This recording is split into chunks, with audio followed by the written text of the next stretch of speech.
السلام عليكم ورحمة الله تعالى وبركاته. متتبعي قناة انفوتيك، في هذه الحلقة سنشرح لكم طريقة تسجيل صوت مترجم جوجل أو جوجل تراديكسيون. إذا نبدأ على بركة الله. أولا ندخل إلى الموقع جوجل تراديكسيون، هذا الموقع مشهور.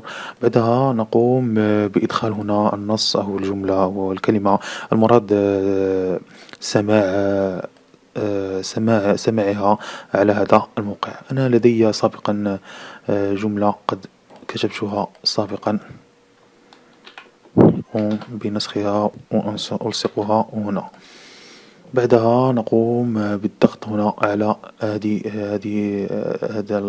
هذا الزر، عفوا إيكوتي. مرحبا بكم مشاهدي قناتنا على اليوتيوب. ما يعيب على هذا الموقع أنه في اللغة العربية صوت السيدة التي تكون تتحدث هو لا تقرأ جيدا الكلمات، لذلك يجب عليكم كتابة وإضافة الشكل. كما تلاحظون أنا أضفت الشكل على هذه الجملة.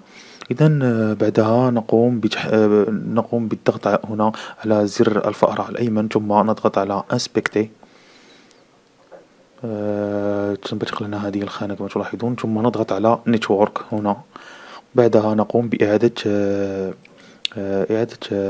سماع المترجمة.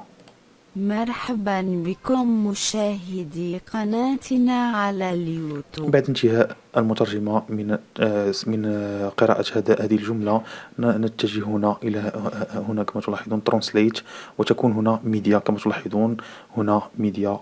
ثم نقوم بالضغط هنا على زر الفأرة الأيمن، ثم ندخل هنا Open a new type.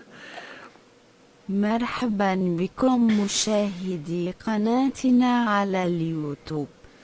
إذا كما تشاهدون، وهنا نقوم بالضغط هنا لتحميل الصوت، ثم نضغط على تيليشارجي كما تشاهدون هنا، ونقوم بتشغيل المقطع. مرحبا بكم مشاهدي قناتنا على اليوتيوب. إذا نتمنى أن تكونوا قد استفدتم من هذا الشرح، وإلى حلقة قادمة إن شاء الله.